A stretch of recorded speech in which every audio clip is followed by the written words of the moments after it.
예, 우리는 이 마가복음 이제 마지막 부분, 거의 이제 끝날 부분을 좀 살펴보고 있습니다.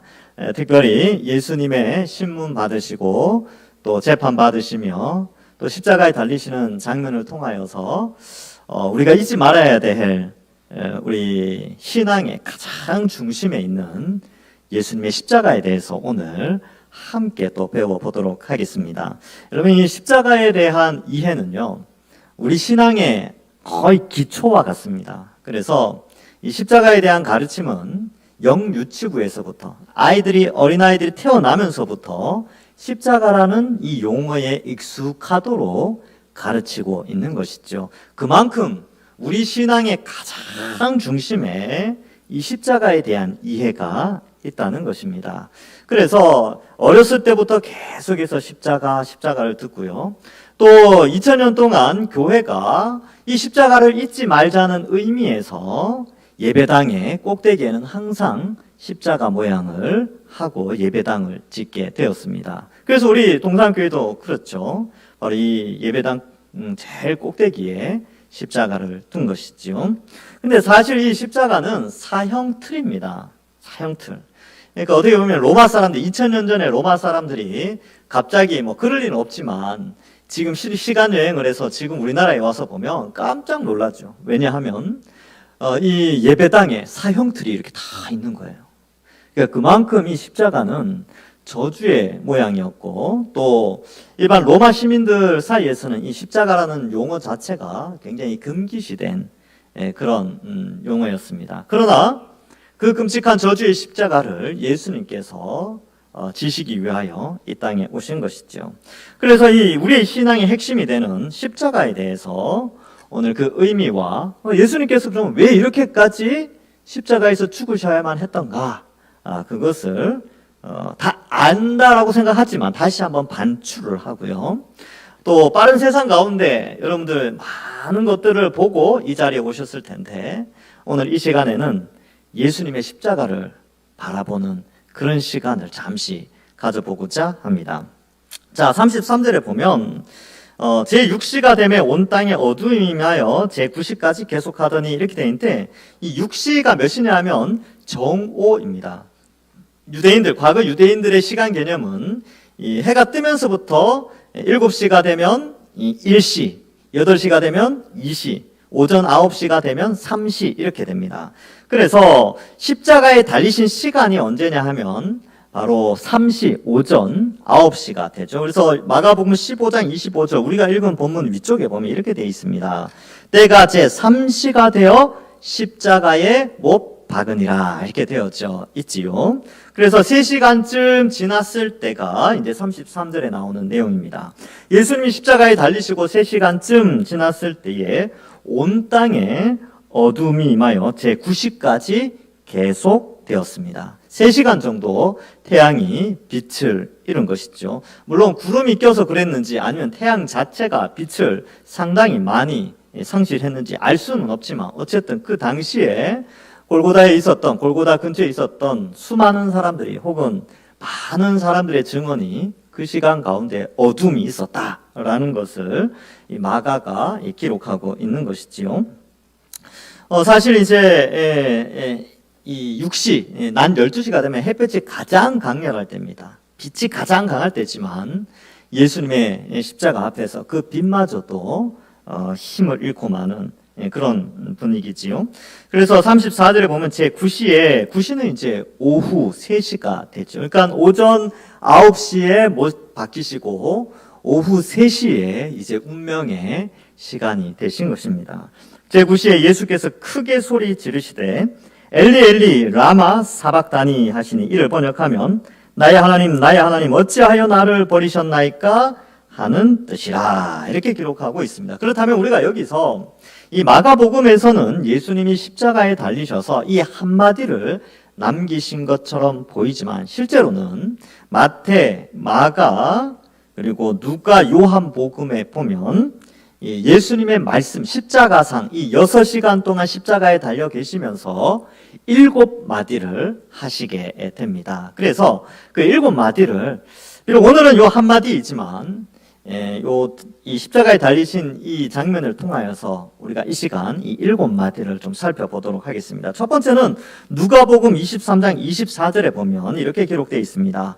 아버지, 저들을 사하여 주옵소서. 자기들이 하는 것을 알지 못함이니이다. 이렇게 기록되어 있습니다. 그래서 예수님이 십자가에 못 박히시고 자신을 못 박은 유대인들, 그 모든 사람들을 향하여서 아버지, 저들을 사하여 달라고 그렇게 기도하고 있습니다. 여러분 놀랍지 않습니까? 이 원수들의 죄를 용서해 달라고 그렇게 말씀하고 있는 것이죠. 그러니까 이 십자가에서 예수님은요, 인류의 모든 죄를 다 짊어지시고 그 우리가 받아야 될 저주를 대신해서 십자가에 죽으심에도 불구하고 바로 그 십자가에 못 박도록 적극적으로 나섰던 유대인들과 로마 군인들, 그들에게 죄를 돌리지 말라고 기도하고 있습니다.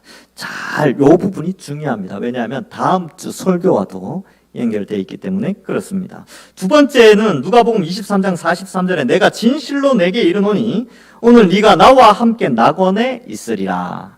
여러분 마태, 마가 복음이나 요한 복음에 이렇게 보면 십자가상의 강도 2명이 다 나쁘게 나와요. 그런데 누가복음에서는 누가가 자료를 수집하고 복음서를 기록할 때는 십자가 양편에 있는 강도 중에 한 명이 회심했다는 것을 이렇게 알게 됐죠. 그래서 예수님께서 그를 위하여 특별히, 여러분 십자가에 달리셔서 얼마나 힘드셨겠습니까? 그러나 그를 위하여 내가 진실로 내게 이르노니 오늘 네가 나와 함께 낙원에 있으리라. 한편 강도에게 그렇게 말씀하신 것이죠. 그래서 여러분 우리가 어떤 공로에 의하여서 이 천국에 가는 것이 아니라 마지막 순간까지도 예수님의 은혜, 하나님의 은혜가 임하면 얼마든지 마지막 순간에도 회개하면 하나님의 백성이 된다는 사실을 십자가에서 예수님이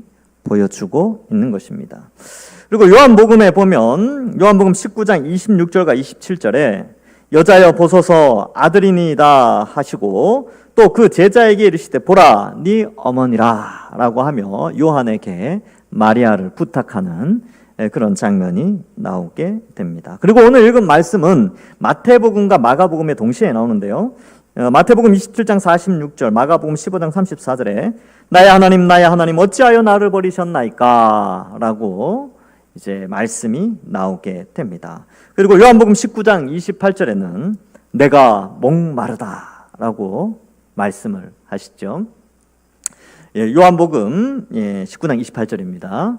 그리고 요한복음 19장 30절에는 다 이루었다 이 말씀을 하시고 그리고 누가복음 23장 46절에는 아버지 내 영혼을 아버지 손에 부탁하나이다 이렇게 하고 이제 죽으시게 되는 것이죠. 이 첫 번째 아버지 저들의 죄를 사하여 주옵소서 요 표현과 누가복음 23장 46절에 아버지 내 영혼을 아버지 손에 부탁하나이다 라는 표현이 있지요. 요 두 표현은 잘 눈여겨볼 필요가 있습니다. 왜냐하면 이것은 누가가 기록했는데 이 누가가 나중에 사도행전을 기록하지 않습니까?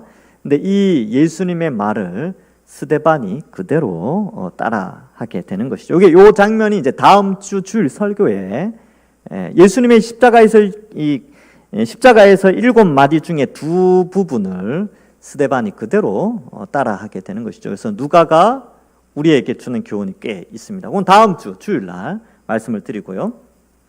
자, 그래서 오늘은 특별히 7마디 중에서 엘리 엘리 라마 사막다니라는 아람어인데 이것을 오늘 우리가 함께 좀 깊이 있게 살펴보고자 합니다.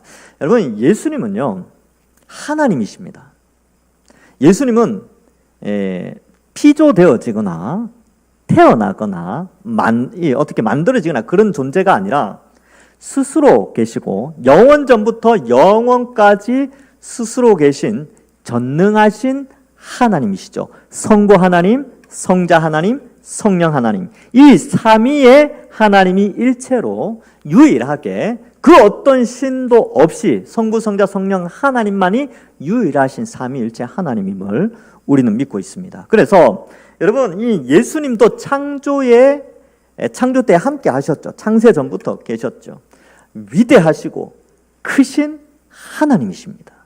근데 그 하나님께서 지구를 만드시고 이 온 우주를 만드셨는데 그 지구 위에 하나님의 형상을 닮은 하나님의 백성을 흙으로 만드셨단 말이죠. 근데 인간들이 범죄하여서 그 죄의 형벌을 없애주기 위해 그 죄의 형벌을 대신 받기 위해서 이 먼지보다 작은 온 우주 가운데 먼지보다 작은 우리를 위하여 우리와 같은 형상으로 이 지구상에 성육신 하신 것이지요. 그분이 바로 예수님이십니다. 그래서 예수님은 전능하신 하나님이신 것이죠. 그리고 우리의 죄의 죄의 형벌이 뭡니까? 바로 죽음과 지옥 형벌을 대신하시기 위하여, 대신 받기 위하여 이 땅에 오신 것이지요. 여러분, 예수님이 이 땅에 오셨을 때에 성부 하나님, 성령 하나님은 공생애 내내 3년 동안 예수님과 함께 하셨습니다. 그래서 성령이 늘 도우시고 성부 하나님이 늘 그 기도의 제목을 들으시며 예수님의 공생애 가운데 함께 하셨죠. 그래서 예수님이 새벽마다 나가서 기도하셨다라는 내용이 나오죠. 왜요? 그것은 바로 예수님의 공생애 사역 가운데 성자 예수님과 성자 하나님이신 예수님과 성부 하나님과의 교제, 그리고 그 공생의 사역 가운데 성부 하나님이 직접적으로 영향력을 미쳤다는 것과 또한 성령의 도우심으로 기도하시고 성령의 이끄심으로 또 사역을 하셨다는 것을 복음서 곳곳에서 살펴보고 있습니다. 삼위 하나님의 구원 사역, 삼위 하나님은 우리 인간의 구원 사역을 위하여 직접적으로 2000년 전에 함께 이 땅에서 사역을 하신 것이죠.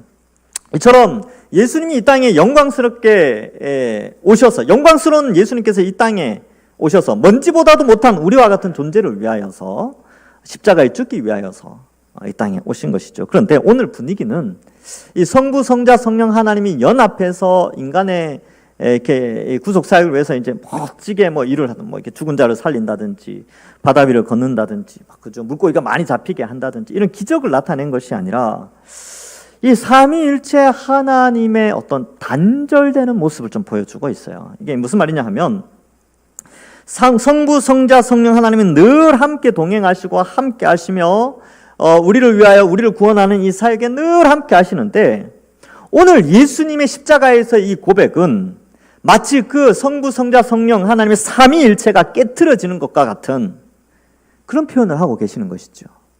어찌하여 나를 버리시나이까.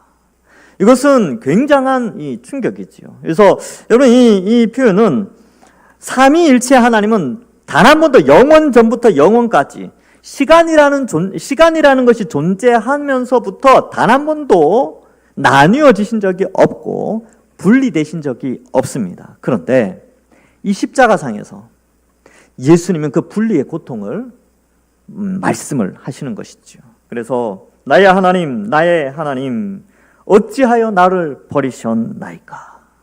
이 십자가의 고통을 표현해주고 있는 것이죠. 이것은 육체적인 고통뿐만 아니라 정신적인 고통, 즉 지옥에서 받아야 될 그 고통을 십자가에서 지금 다 받고 계시고, 지옥이라는 곳은 하나님과 분리된 장소인데 그 지옥의 형벌을 예수님이 지금 십자가에서 다 받으시고 있으시다라는 표현을 예수님은 이렇게 하시는 것이죠. 지옥은 어떤 것입니까? 하나님과 분리된 곳이죠.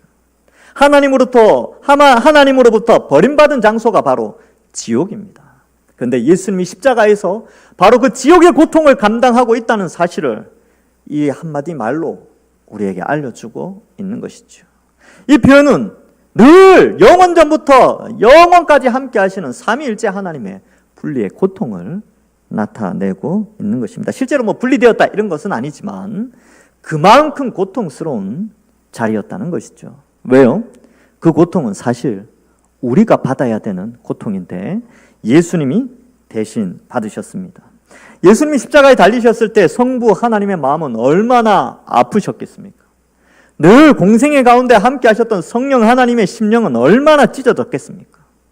그리고 예수님은 얼마나 고통스러웠길래 이러한 표현으로 십자가에서 부르짖으셨겠습니까?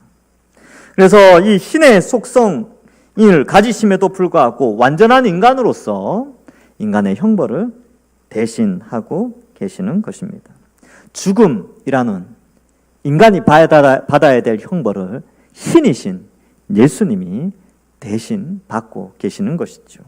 그럼 우리는 여기서 이제 우리가 생각해 봐야 될 것이 있습니다. 예수님이 도대체 왜 십자가에서 이 고통을 당하셔야만 했는가?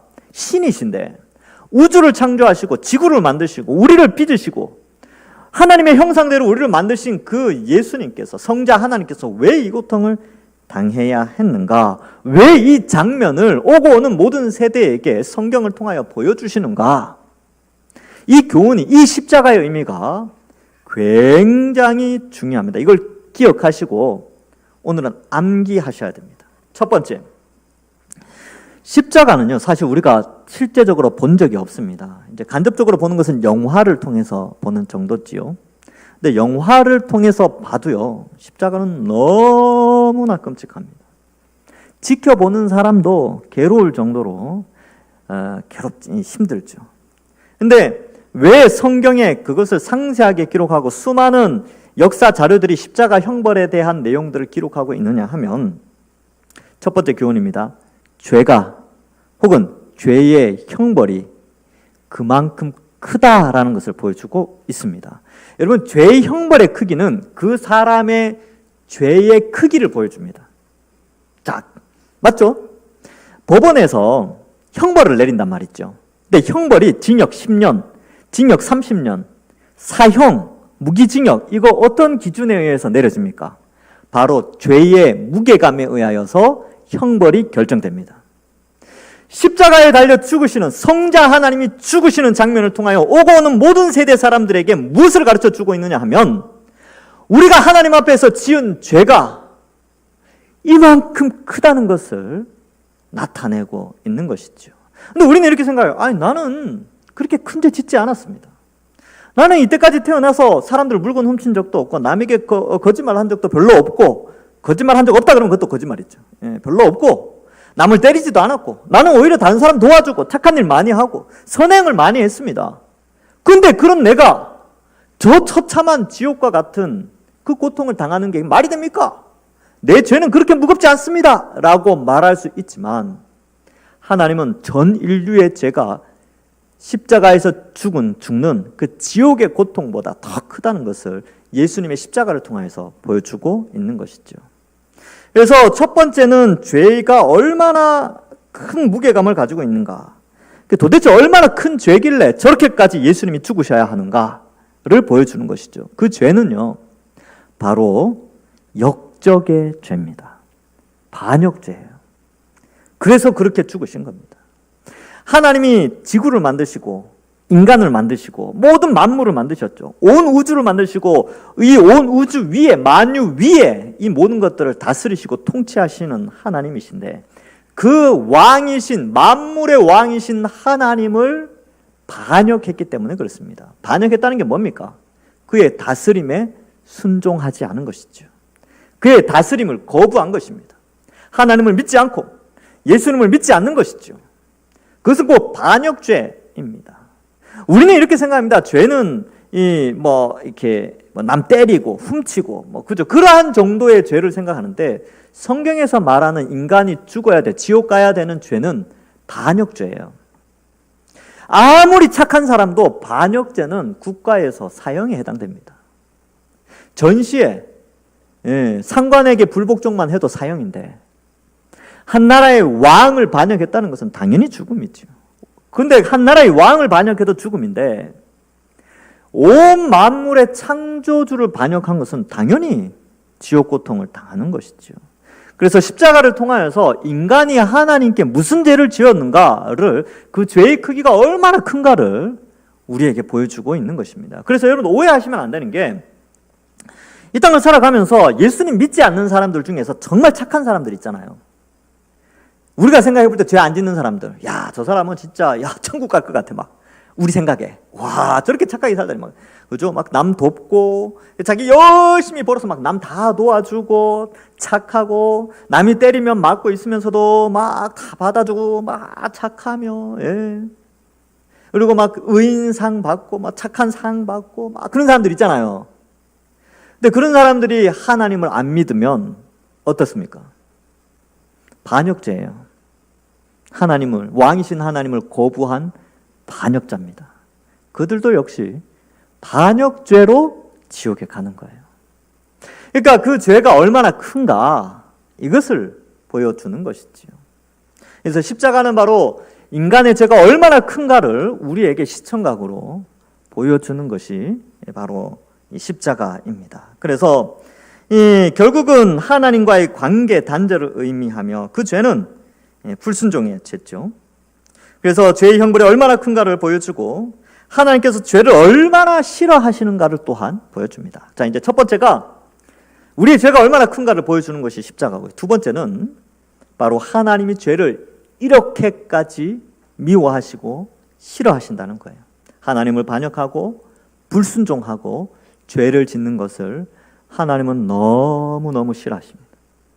이걸 우리가 알 수 있는 것이죠. 그래서 십자가를 바라보면서 나는 예수님이 내 죄의 형벌을 대신해서 십자가에서 죽으셨으니까 나 이제 죄 마음대로 지어야지 라고 생각하는 것은 십자가를 모독하는 것이고 하나님의 사랑을 반역 위에 반역입니다.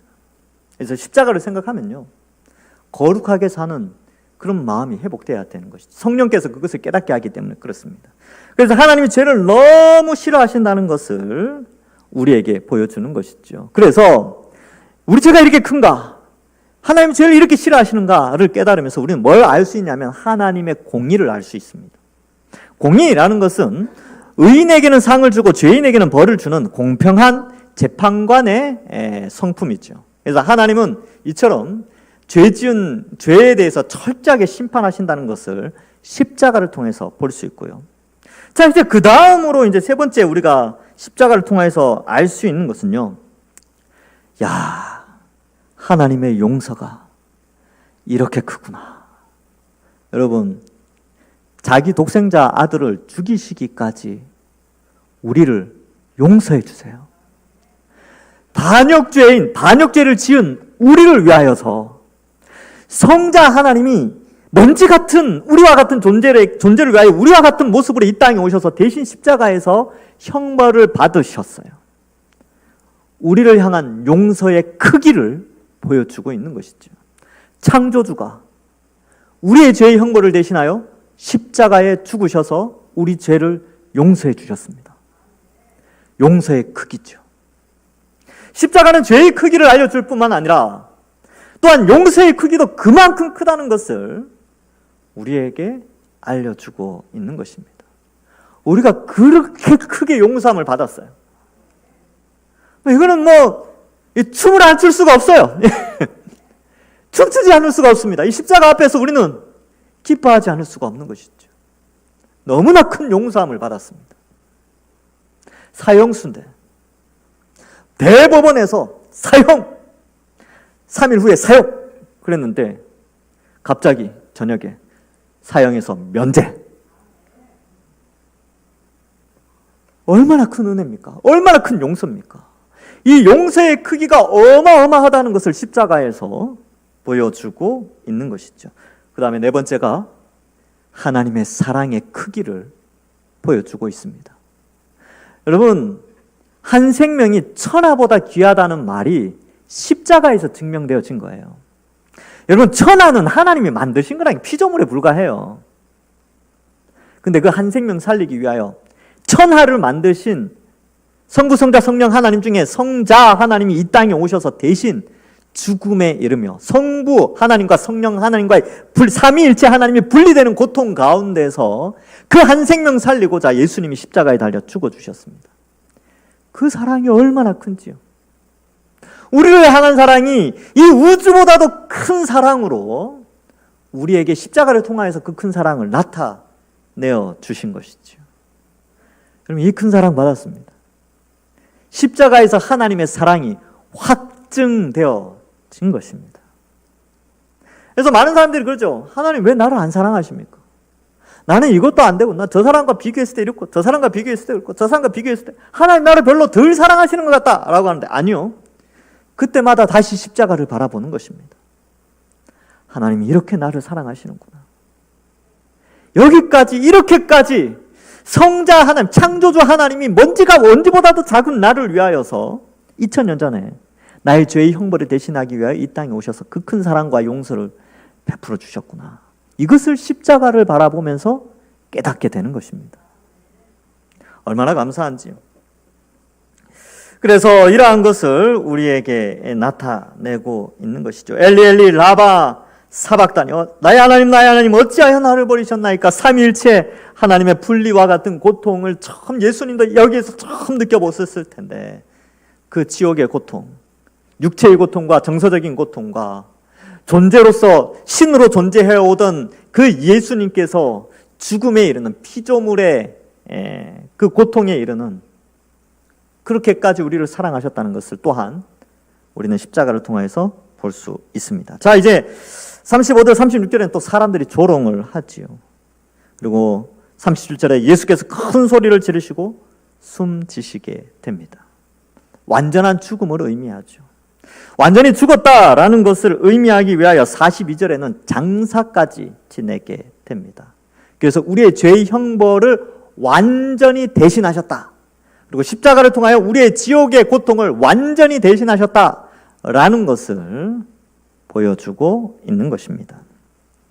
자, 십자가에서 죽으시고요. 38절부터 몇 가지 그의 죽으심으로 말미암은 현상들을 나타내고 있습니다. 첫 번째는 성소 휘장이 위에서부터 아래로 찢어지게 됩니다. 그리고 이렇게 되어져 있죠. 찢어져 둘이 되니라.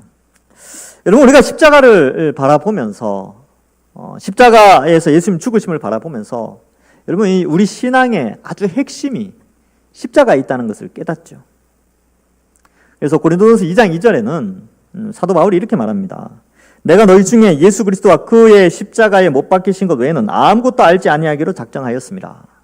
이렇게 말씀하고 있습니다. 그래서 우리는 십자가만을 바라봐야 하는 것이죠.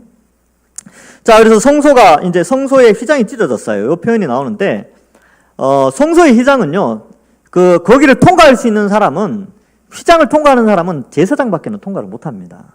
그리고 지성소 안의 휘장은 대제사장만이 들어갈 수가 있죠. 근데 성소의 휘장이 이게 지성소 휘장인지 바깥 성소의 휘장이냐 이렇게 뭐 따지는 사람이 있는데, 어쨌든 휘장 이런 표현을 쓰면요, 안에 들어가는 자격은 제사장이에요. 근데 이게 둘로 찢어졌습니다. 위에서부터 아래로 찢어졌다는 것은 사람이 찢은 게 아니라는 거예요. 사람이 찢으면 밑에서부터 찢죠. 그렇지 않겠습니까? 그죠? 사다리를 타고 올라가서 찢는 게 아니라 위에서부터 아래로 찢어졌다는 것은 하나님이 성소 휘장을 찢으신 것입니다. 왜요? 왜냐하면 이제 누구든지 그 휘장을 지나 담대히 하나님 앞에 나갈 수 있도록 예수님의 십자가로 말미암아 하나님의 택한 백성들은 누구나 다 제사장과 같이 하나님께 들어갈 수 있는 자격을 주신 것입니다. 예수님이 먼저 들어가셨고요. 이제 예수님을 믿는 자들은 그리스도와 연합되어져서 담대하게 휘장 안으로 들어가는 제사장의 직분을 가지게 된 것이죠. 베드로전서 2장 5절에 이런 말씀이 있습니다. 너희도 산돌같이, 베드로전서 2장 5절입니다. 너희도 산돌같이 신령한 집으로 세워지고 예수 그리스도로 말미암아 하나님이 기쁘게 받으실 신령한 제사를 드릴 거룩한 제사장이 될지니라. 우리가 제사장이 되었어요. 뿐만 아니라 베드로전서 2장 9절에는 그러나 너희는 택하신 족속이요 왕같은 제사장들이요 라고 기록합니다. 우리가 어떤 제사장이냐면 휘장 안으로 담대히 들어가는데 왕과 같은, 다스리는 제사장과 같은 자격으로 하나님이 우리를 부르셨다라는 것을 말씀해 주고 있는 것입니다. 예수님의 죽으심으로 우리가 제사장이 되어 하나님께 직접 예배를 드리고, 우리는 소나 양과 같은 제물이 아니라 우리의 삶의 제물을 드려서 온전히 우리가 희생제물이 되어지고 우리가 제사장이 되어서 하나님 앞에 제사장으로서의 역할을 감당하는 자로 부르심을 받은 것이죠. 십자가의 결과가 바로 우리에게 이런 특권을 부어주신 것입니다. 다음으로는 우리 백부장이 한 명 나오는데요. 예수를 향하여 썼던 백부장이 이렇게 있는데, 백부장은 로마 군사 100명을 거느리는 사람입니다. 그래서 아주 고위직에 있는 군인이지요. 근데 이 사람은 이방인입니다. 근데 그 이방인인 백부장이 예수님의 죽으심을 보고 뭐라고 고백했냐 하면, 이 사람은 진실로 하나님의 아들이었도다. 아마 이 백부장은 십자가 옆에서 그 상황들을 다 지켜 봤으리라 생각됩니다. 그리고 그의 죽으심을 향하여 그렇게 고백한 것이죠. 여러분, 여기에서 이방인도 예수님을 믿고 하나님의 백성이 될 수 있다는 것을 마가가 표현해주고 있는 것이죠. 이제 유대인들만의 하나님이 아니라 이방인의 하나님으로서 하나님이 그의 백성들을 불러 모으신다는 것을 말씀해주고 있는 것입니다. 그리고 41절에 예수께서 갈릴리에 계실 때 40절과 41절에 많은 여자들의 이름도 나오게 됐죠. 여러분, 유대교는요, 여자들이 회당에 못 들어가요. 근데 기독교는 말씀이 선포되어지는 그곳에 남녀노소 다 하나님의 말씀을 듣도록 하십니다. 여기에 특별히 여자들이 많이 있죠. 이 여인들은요, 예수님을 섬기는 일에 아주 열심이었습니다. 유대교 입장에서는 이해할 수가 없죠. 그러나 예수님은 그들에게도 구원의 은혜를 허락하셨다라는 것을 또한 보여주고 있습니다. 자, 이제 42절 이하에는 장사 지낸 바 됨을 기록하는데, 여러분, 사실 제자들이 다 흩어졌지 않습니까? 물론 요한복음에 보면 십자가 앞에 요한이 있었지만 이 예수님의 시신을 장사 지낼 만한 제자들이 없었어요. 그러나 하나님께서 완전한 장례를 치르기 위하여 두 사람을 준비하게 됩니다.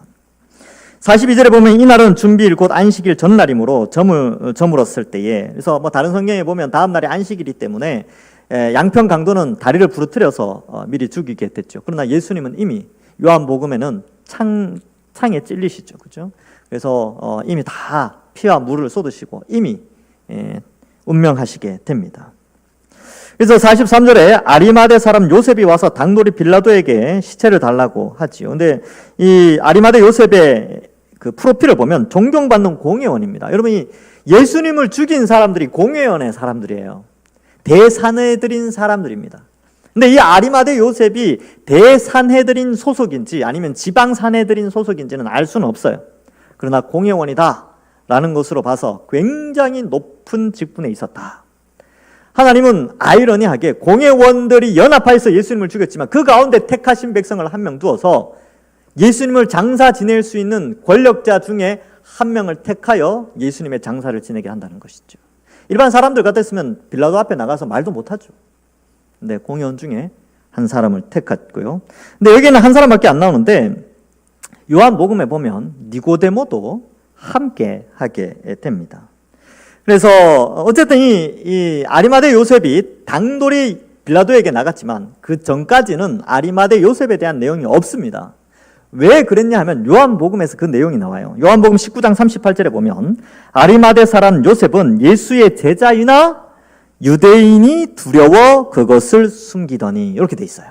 그러니까 아리마대 요셉이 예수님 죽기 전까지는 숨어서 예수님을 믿었죠. 몰래 예수님의 메시지를 듣고 그렇다, 저 메시지가 옳다. 그런데 이제 드러내놓으면 공회에서 쫓겨나니까 이게 좀 연약했어요. 근데 이날은 달랐습니다. 하나님이 그를 감동시켜서 예수님의 시신을 장사 지낼 수 있도록 하나님이 은혜를 베푸신 것이죠. 그러니까 아리마대 요셉이 대단한 게 아니라 하나님이 그를 감동하여서 장사 지내도록 하신 것입니다. 근데 이때 여러분 여기에는 아리마대 요셉만 나오는데 요한복음 19장 39절과 40절에 보면 이렇게 기록되어 있습니다. 일찍이 예수께 밤에 찾아왔던 니고데모도 모략과 침향 섞은 것을 100리트라쯤 가지고 온지라. 이에 예수의 시체를 가져다가 유대인의 장례법대로 그 향품과 함께 세마포로 쌌더라. 이렇게 되어 있죠. 그러니까 마가는 아리마대 요셉만 소개하지만 요한은 거기에 니고데모도 함께 있었다. 그 니고데모는 어땠습니까? 밤중에 예수님 찾아왔죠. 어떻게 해야 영생을 얻습니까? 그러니까 네가 유대인의 지도자로서 그거 모르느냐 하면서 예수님이 거듭나야 된다. 요한복음 3장 이야기하죠. 그래서 요한복음 3장 16절 나오잖아. 하나님이 세상처럼 사는, 그죠? 그거 니고데모한테 이야기해 준 거예요. 그 니고데모가 예수님 믿고 이 아리마대 요셉과 함께 장례를 치르는데 니고데모 역시 지도자였죠. 그래서 공회원이었습니다. 그래서 니고데모가 100리트라의 모략과 침향 섞은 것이 나오는데 100리트라는 32.7리터입니다. 굉장히 무겁죠. 그래서 요한복음에서는 예수님의 죽음을 왕의 죽음과 많이 연결시킵니다. 왜 그러냐 하면 역대하 16장 14절에 보면 아사 왕의 아주 선한 왕이었죠. 아사라는 선한 왕이 있었는데 그가 죽었을 때 이렇게 장사를 했습니다. 다윗성에 자기를 위하여 파두었던 묘실에 무리가 장사하되 그 시체를 법대로 만든 각양 향재료를 가득히 채운 상에 두고 또 위하여 많이 분향하였더라. 이렇게 되어 있는데 이 왕이 죽을 때 엄청난 양의 모략과 침향을 섞어서 장례를 치르는데 니고데모가 또 아리마대 요셉이 예수님을 장례 치를 때는 왕을 장례 치르듯이 치루었다라는 것이 요한복음에서 요한이 기록한 내용입니다. 어찌되었건 이제 이 시신을 받아서 아리마대 요셉이 장사를 지내게 됩니다. 그래서 빌라도가 깜짝 놀라죠. 이렇게 빨리 죽었냐? 6시간밖에 안 지냈는데. 보통 십자가에 달리면 이틀이나 3일 가거든요. 근데 확인하고 이제 내어주게 됐죠. 그래서 46절에 요셉이 세마포를 사서 이제 예수를 내려다가 그것으로 싸서 바위 속에 판 무덤에 넣어두고 돌을 굴려 무덤 문을 놓고 또 이제 여인들이 그것을 보게 됐지요. 말씀을 맺습니다. 여러분, 이 아리마대 요셉이나 니고데모 같이 샤이 기독교인 있죠. 샤이 기독교인. 뭐라고 하냐면 숨어있던 기독교인들입니다. 숨어있던 예수의 제자들입니다. 그러나 하나님께서 때가 되었을 때는 힘을 주셔서 신앙을 나타내게 하시고 하나님 준비시켜 주시는 것이지요.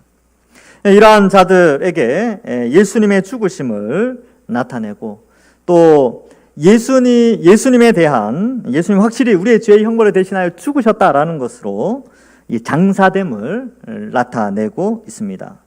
그래서 이들의 섬김과 이들의 수고를 통하여 예수님의 구속의 역사 가운데 십자가가 마무리된 것을 나타내고 있습니다.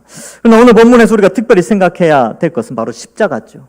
예수님이 왜 이렇게 죽으셨는가? 우리 죄가 이렇게 컸구나. 우리가 이렇게 큰 죄를 지었구나. 그리고 우리의 죄의 형벌이 이렇게 크게 있구나. 그리고 하나님의 심판이 하나님은 공의의 하나님이시구나 라는 것을 깨닫게 되고요. 또한 우리를 향한 용서가 이렇게 큰 용서구나. 하나님의 사랑이 이렇게 크구나. 공의의 하나님이 사랑의 하나님이시구나. 공의와 사랑을 합쳐서 하나님의 거룩이라고 표현을 합니다. 그래서 십자가를 바라볼 때 하나님의 공의와 사랑을 우리는 또한 깨달을 수 있고 우리가 얼마나 큰 사랑을 받았는가를 깨닫고 우리도 역시 십자가를 바라보면서 우리의 신앙을 굳건히 붙잡고 살아가는 것입니다. 여러분, 이 땅을 살아가면서 많은 어려움들이 있지요. 경제적인 어려움, 자녀의 문제, 가정의 문제, 건강의 문제, 또 삶의 여러 가지 문제들 앞에서 그때마다 우리의 해결책은 바로 예수 그리스도의 십자가를 바라보는 것입니다. 그래서 사도 바울도 십자가 외에는 내가 다른 것을 알지 않기로 작정하였다라고 할 정도로 이 십자가는 우리 신앙의 중심에 있는 것이죠. 마음에 억울함이 있습니까? 원통함이 있습니까? 마음의 아픔이 있습니까? 네, 십자가를 바라보는 것입니다. 그리하여 우리의 신앙을 굳게 붙잡고 하나님이 이렇게 죄를 미워하시는구나, 하나님이 이렇게 우리를 사랑하시는구나 라는 걸 깨닫고 우리의 생애 가운데 십자가 바라보면서 더욱더 거룩한 삶을 살고 하나님께 영광 돌리며 우리의 구원을 기뻐하고 이 십자가를 나만 알고 있는 것이 아니라 다른 사람에게도 전파하며 살아가시는 우리 모든 주의 백성들 되기를 주님의 이름으로 간절히 축원합니다.